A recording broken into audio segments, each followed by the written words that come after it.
sekarang waktunya menyembah Dia di dalam roh dan kebenarannya. Sekarang waktunya menyembah Dia di dalam roh dan kebenarannya. Now is the time, now is the time to worship the Father in spirit and in truth. Now is the time, now is the time to worship the Father in spirit and in truth.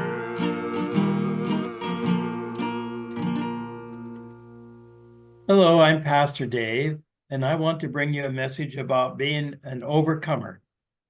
Halo, saya Pendeta Dave dan saya mau bawa pesan Tuhan tentang bagaimana menjadi seorang pemenang. We all want to overcome sin and overcome the devil. Kita semua mau menang atas dosa dan atas iblis. And there's a lot to say in the Bible to tell us about being an overcomer. Dan ada banyak dicatat di dalam Alkitab bagaimana cara menjadi seorang pemenang. And I'd like to read 1 John chapter 5, verses 4 and 5. Mari kita mulai dengan membaca 1 Yohanes pasal 5 ayat 4 dan 5. Firman Tuhan berkata, sebab semua yang lahir dari Allah mengalahkan dunia, dan inilah kemenangan yang mengalahkan dunia, iman kita. Siapakah yang mengalahkan dunia selain daripada Dia yang percaya bahwa Yesus adalah anak Allah? Okay, if we are born of God, we can overcome the world. Saudara, jika kita lahir dari Allah, kita bisa menang atas dunia. But it is through our faith that we overcome. Tapi melalui iman kita lah kita bisa menang. We have to believe that Jesus is the Son of God. Kita harus percaya bahwa Yesus adalah anak Allah. So I hope you have given your heart to Jesus and that you are a child of God. Jadi saya percaya saudara menyerahkan hidupmu kepada Yesus dan engkau menjadi anak Allah. Now we have sin and our own flesh that works against us. Kita punya dosa dan daging kita menantang hidup kita. So we have to be one that knows how to overcome these problems. Jadi kita harus menjadi seseorang yang tahu bagaimana cara menang atas persoalan tersebut. And the Lord gives us 7 lessons on how to be an overcomer. Tuhan telah memberikan kepada kita 7 pelajaran tentang bagaimana cara menjadi orang yang menang. We looked at the lesson of how to overcome with our love. Kita sudah belajar tentang bagaimana cara menang melalui kasih kita. If we love God, we can overcome the world. Jika kita mengasihi Allah, kita bisa mengalahkan dunia ini. And the lesson today is how to overcome by being faithful to God. Dan pelajaran hari ini adalah bagaimana cara menang dengan cara setia kepada Allah. And we are going to take the lesson from Revelation chapter 2, verses 8 to 11. Kita akan belajar ini dari Wahyu pasal 2 ayat 8 sampai 11. Let's read that. Mari kita baca Wahyu pasal 2 ayat 8 sampai 11. Ya. Firman Tuhan berkata begini. Dan tuliskanlah kepada malaikat jemaat di Smyrna, inilah firman dari yang awal dan yang akhir, yang telah mati dan hidup kembali. Aku tahu kesusahanmu dan kemiskinanmu, namun engkau kaya, dan fitnah mereka yang menyebut dirinya orang Yahudi, tetapi yang sebenarnya tidak demikian. Sebaliknya mereka adalah jemaah iblis. Jangan takut terhadap apa yang harus engkau derita. Sesungguhnya iblis akan melemparkan beberapa orang dari antaramu ke dalam penjara, supaya kamu dicobai dan kamu akan beroleh kesusahan selama 10 hari. Hendaklah engkau setia sampai mati, dan aku akan mengaruniakan kepadamu mahkota kehidupan. Siapa bertelinga, hendaklah ia mendengarkan apa yang dikatakan Roh kepada jemaat-jemaat. Barang siapa menang, ia tidak akan menderita apa-apa oleh kematian yang kedua. Okay, we have to understand that Jesus is the beginning and the end of our Kita harus lives. memahami bahwa Yesus adalah yang awal dan yang akhir dalam hidup kita. He says he's the faithful one that can bring us through the troubles. Dikatakan dia adalah yang setia yang bisa membantu kita melalui persoalan. Now, this lesson is written to a church called Smyrna. Saudara, apa yang ditulis ini dituliskan kepada jemaat di Smyrna. And the word Smyrna comes from the word myrrh, which was a spice. Dan kata Smyrna sendiri berasal dari kata mur yang adalah rempah-rempah. Now, this myrrh was used to anoint a dead body, so you could not smell it. Mur ini dipakai untuk mengurapi atau meminyaki tubuh yang sudah mati atau mayat supaya darat tidak bisa menghirup bau busuknya. So myrrh speaks of death. Jadi mur ini bicara tentang kematian. And many times when we go through trials and troubles, we sometimes feel like death is approaching. Dan banyak kali ketika kita melewati persoalan, pergumulan, kadang-kadang kita merasa kematian lagi mendekati kita. But he says, I know that you're going through these troubles. Tapi dia berkata bahwa aku tahu engkau melewati persoalan ini. And he says, if you will be faithful even unto death, Jesus will give you the crown of life. Dikatakan jika engkau setia sampai mati, maka Yesus akan memberikan kepadamu mahkota kehidupan. See, we are to be faithful to Jesus even to the point of death. Saudara, kita harus setia kepada Yesus bahkan sampai titik kematian kita. And when we are faithful, then Jesus can give us eternal life. Dan ketika kita setia, Yesus bisa memberikan kepada kita kehidupan yang kekal. This church was going through real troubles and persecution. Saudara, gereja ini lagi melewati persoalan yang nyata, bahkan penganiayaan. But Jesus says he is the resurrected Christ, the anointed one. Tapi Yesus memperkenalkan dirinya sebagai yang diurapi, Kristus yang telah bangkit. And he has the keys of hell and death. Dan dia memiliki kunci neraka, kunci maut. Now, that means that Satan can't make you go to hell. Artinya iblis tidak bisa menjebloskan kamu ke dalam neraka. The only way you can go to hell is by rejecting Jesus, and he has to open the door for you. Satu-satunya cara kamu bisa masuk ke neraka adalah dengan cara menolak Yesus sehingga pintu neraka terbuka untukmu. I am happy that the door to hell is locked. Saya senang karena pintu ke neraka telah dikuncinya. And I can't go there unless I turn my back on Jesus. Dan saya tidak bisa masuk neraka kecuali saya berbalik dari Yesus. But troubles make me question even Jesus. Tetapi persoalan membuat saya bertanya-tanya tentang Yesus. And Jesus says, I know what you are suffering. Yesus berkata, aku tahu apa yang lagi engkau derita. I know the trouble that you are going through. Aku tahu persoalan yang engkau lewati. And he wants to bring us hope that we can make it as a Christian. Dia mau memberikan kepada kita pengharapan yang bisa kita alami sebagai orang Kristen. Sometimes there's not enough money. Terkadang tidak cukup uang. Sometimes there's sickness or even death in a family. Terkadang ada sakit penyakit, bahkan kematian di dalam keluarga. Sometimes people say bad things about us. Terkadang orang-orang mengatakan hal yang buruk tentang hidup kita. Well, these troubles should bring us closer to God. Atau persoalan ini bahkan membuat kita seharusnya membuat kita lebih dekat kepada Tuhan. You know, when things are good, we can forget about Jesus.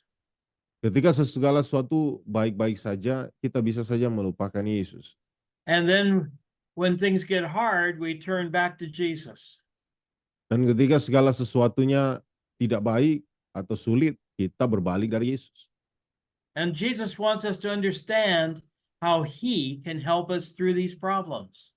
Dan Yesus mau kita memahami bagaimana Dia bisa menolong kita melewati segala persoalan tersebut. And so this scripture says, don't be afraid about what's going to happen. Jadi Alkitab berkata, jangan takut terhadap apa yang akan terjadi. He says you're going to have troubles and trials for 10 days. Dia katakan kau akan mengalami persoalan, mengalami ujian selama 10 hari. Now that doesn't mean 10 days like we know days. Bukan berarti 10 hari seperti yang kita ketahui ya. It means that there's a time period that there's going to be trouble. Ini berarti ada satu periode di mana akan ada kesusahan.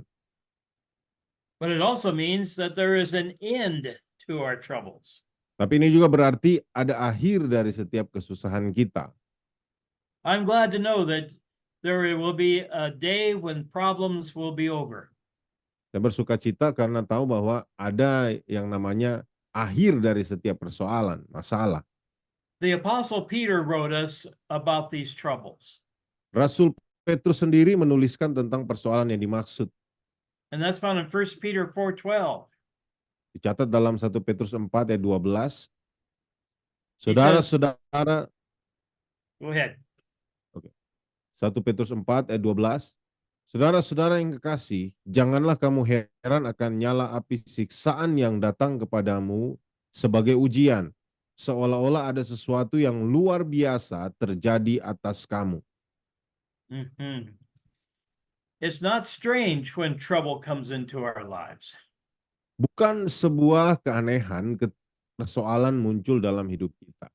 But what we are to do is join with Jesus in the sufferings like he went through. Tapi apa yang kita lakukan adalah kita bergabung bersama Yesus dalam penderitaan yang dialaminya. And when his glory comes, we will have great joy. Dan ketika kemuliaannya datang, kita akan mengalami sukacita yang besar. Now, Peter could write this to us because he understood. Petrus bisa menulis hal ini kepada kita karena dia paham tentang hal tersebut. He was the one that said, Jesus, I'll even die with you. Dialah orangnya yang pernah berkata, Yesus, aku siap mati bagimu. And then a short time later, he denied that he even knew Jesus. Dan beberapa waktu kemudian, dia menyangkali bahwa dia pernah mengenal Yesus. But he had received the forgiveness that Jesus gave him.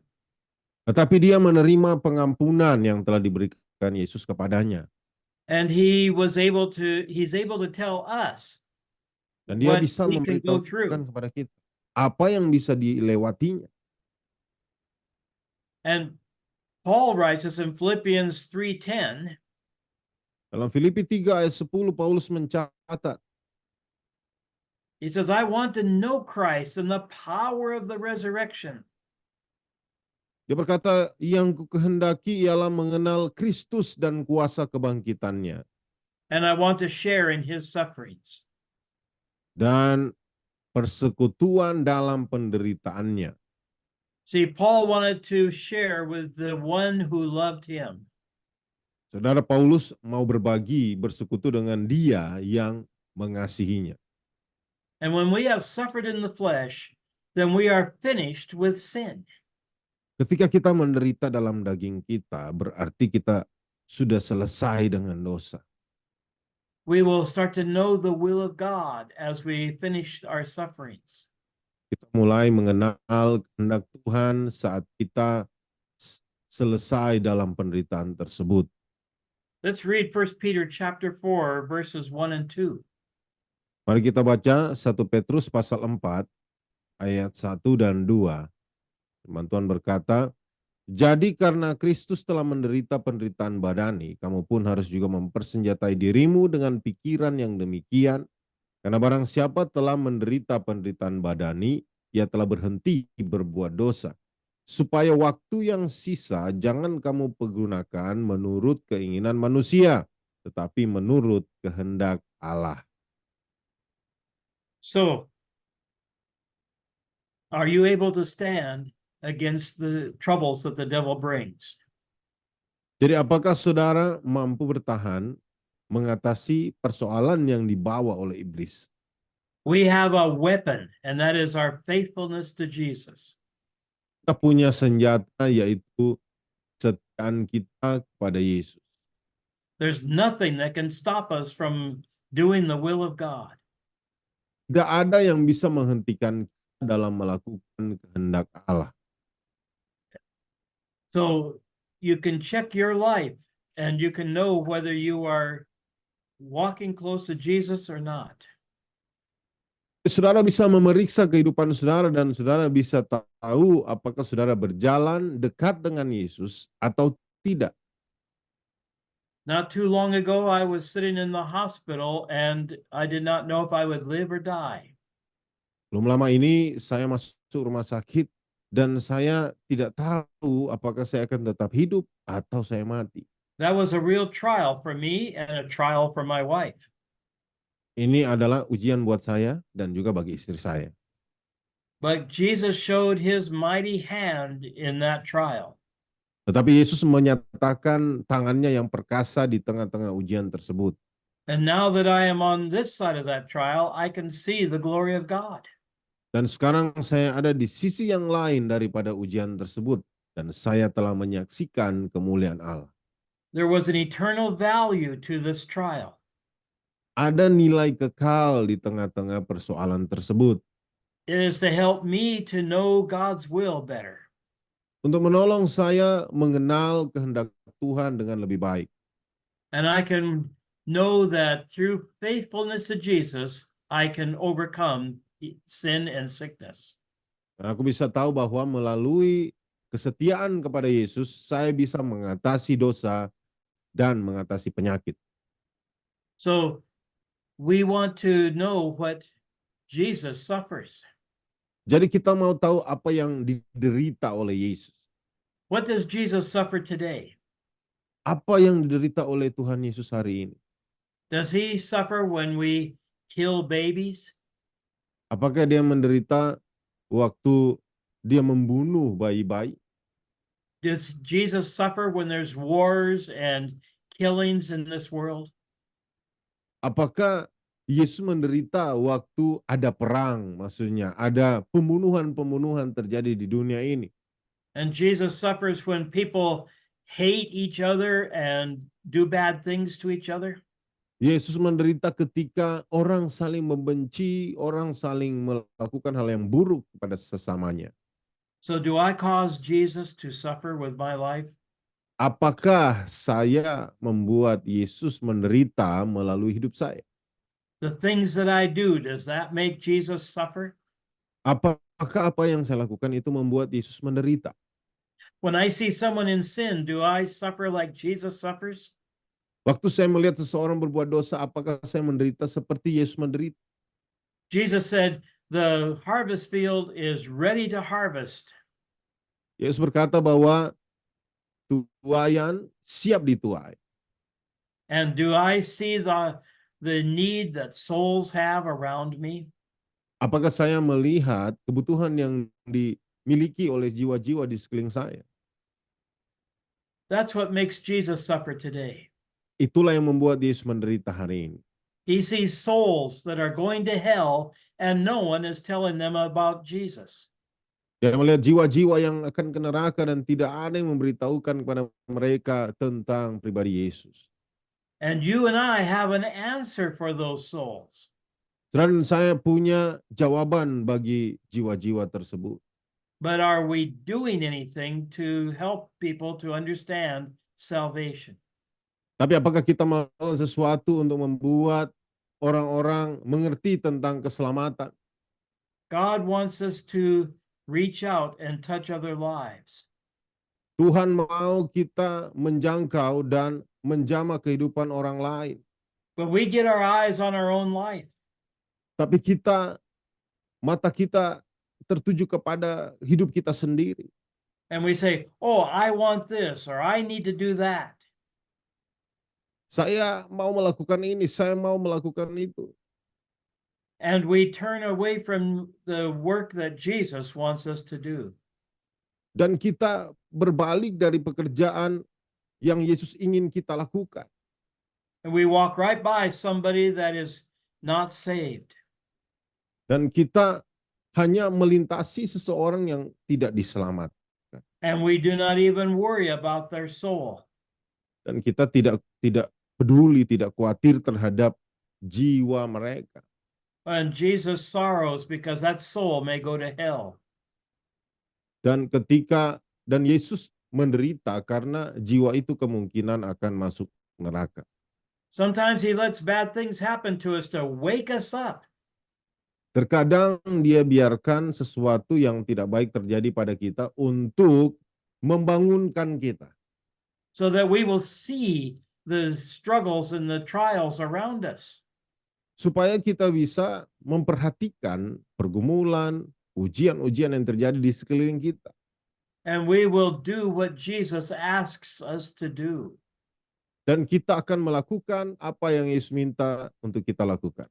Jesus said, go into all the world and preach the gospel. Yesus berkata, pergilah ke seluruh dunia dan beritakanlah Injil. Now, you may not be a preacher, but you can still say the gospel. Saudara mungkin bukan pembicara, pengkhotbah, tapi saudara bisa tetap memberitakan Injil. All you have to do is tell people what Jesus has done for you. Semua yang perlu saudara lakukan adalah memberitahukan kepada orang lain apa yang Yesus telah lakukan kepadamu. We need to let people know what Jesus can do. Saudara perlu memberitahukan kepada orang lain apa yang Yesus bisa lakukan. So we learn the will of God through our own troubles. Jadi kita mempelajari kehendak Tuhan melalui persoalan hidup kita sendiri. And we understand what Jesus has done for us. Dan kita memahami apa yang telah dilakukan Yesus buat kita. And that is our testimony. Dan itulah kesaksian kita. We can tell others what Jesus has done. Kita bisa memberitahukan kepada orang lain apa yang telah dilakukan Yesus. See, I can tell you that Jesus healed me and I did not die in the hospital. Saya bisa kasih tahu bahwa Yesus telah menyembuhkan saya dan saya tidak mati di rumah sakit itu. And I say, praise the Lord to Jesus. Dan saya katakan, puji Tuhan Yesus. And people, I can talk to people and they can tell them what my life is. Dan saya bisa bicara kepada orang lain dan mereka bisa melihat bagaimana kehidupan saya. And when I was laying there, in my mind, a thought went through my mind. Dan waktu saya terbaring, di dalam pikiran saya muncullah sebuah pikiran. In my mind, I said, I am ready to go. Di pikiran saya berkata, saya siap untuk pergi. I am ready to go to heaven. Saya siap untuk ke sorga. I have nothing behind me that I feel bad about. Tidak ada di belakang saya yang saya merasa buruk tentang itu. Can you say that today? Bisakah saudara mengatakan hal yang sama pada dirimu hari ini? If you were to die in the next 5 minutes, can you say, Jesus, I have no regrets? Kalau dalam 5 menit ke depan saudara mati, bisakah saudara berkata kepada Yesus, Yesus, tidak ada penyesalan dalam hidup saya. I do not have to ask forgiveness of somebody. Saya tidak perlu minta pengampunan dari seseorang. I do not have to go make something right. Saya tidak perlu dulu membenarkan sesuatu. I don't feel bad about a situation. Saya tidak merasa buruk tentang situasi. I have tried to do the will of God. Saya coba melakukan kehendak Allah. You see, if you are faithful to Jesus, that is what will be in your mind. Saudara, kalau engkau setia kepada Yesus, itulah yang akan ada di dalam pikiranmu. If we understand that Jesus is in control of our lives, we have nothing to fear. Jika kita mengerti bahwa Yesuslah yang mengendalikan hidup kita, maka tidak ada yang kita harus takuti. He started my life and he can finish my life. Dialah yang memulai hidupku dan dia bisa mengakhiri hidup. And through that life, I can bless Jesus. Dan melalui kehidupan itu, aku bisa memberkati Yesus. And when it's time to go to heaven, I have no fear. Dan ketika waktunya masuk sorga, saya tidak memiliki rasa takut lagi. Because I know Jesus has the keys of hell and death. Karena saya tahu Yesus memiliki kunci dari maut, kunci dari kematian. And I will not be going to hell because I love Jesus. Dan saya tidak akan masuk neraka karena saya mengasihi Yesus. And I can go into heaven and hear him say, "Well done, good and faithful servant." Dan saya bisa masuk sorga dan mendengarkan suaranya yang berkata, baik sekali perbuatanmu, hai hambaku yang baik dan setia.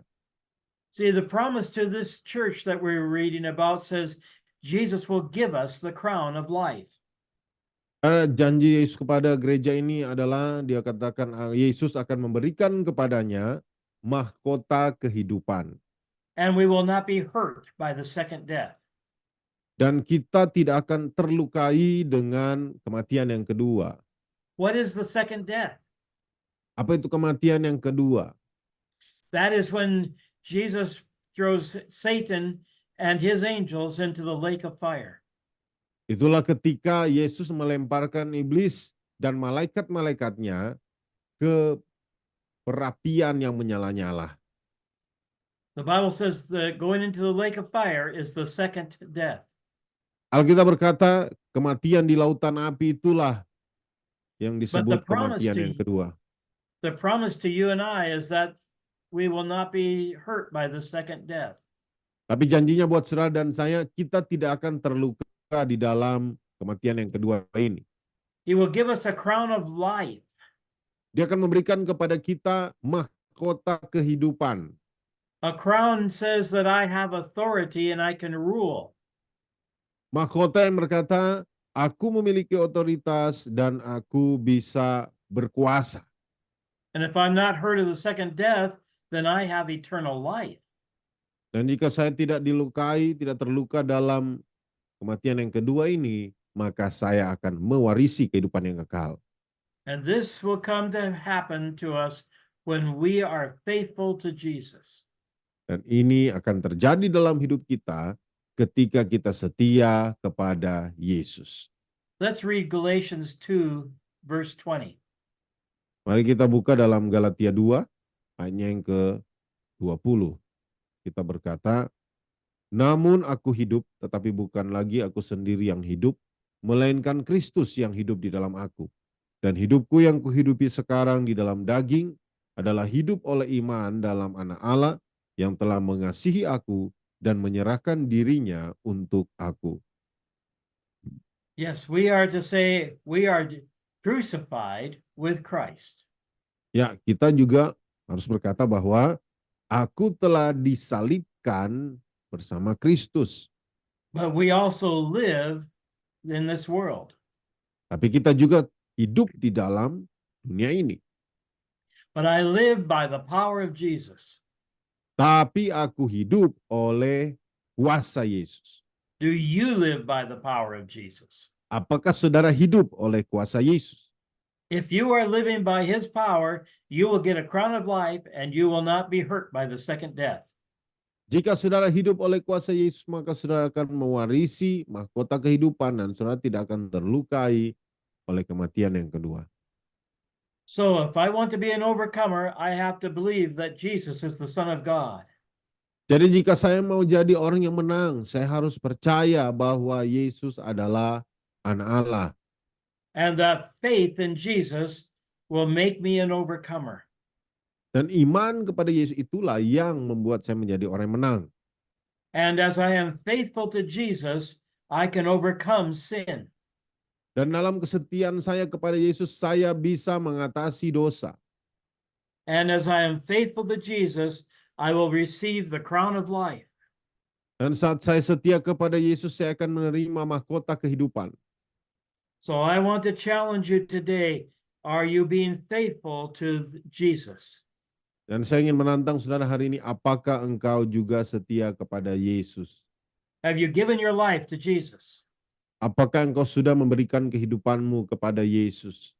And are you faithful to what Jesus has called you to do? Dan apakah engkau setia terhadap panggilanmu di dalam Yesus? Because we want to be overcomers so that we will have that crown of life. Karena kita mau menjadi orang yang menang sampai kita memiliki mahkota kehidupan itu. So you pray for me, Jadi doakanlah saya, and I will pray for you, dan saya akan mendoakan juga saudara. because we need to stand together so that Jesus can be glorified.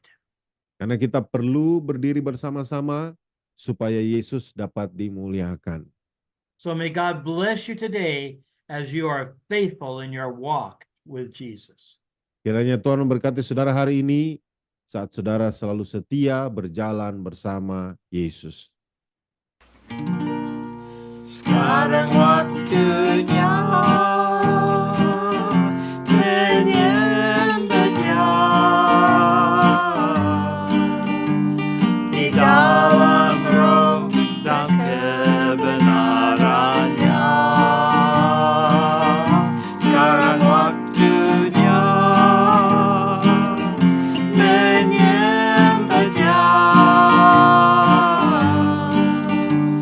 di dalam roh dan kebenarannya.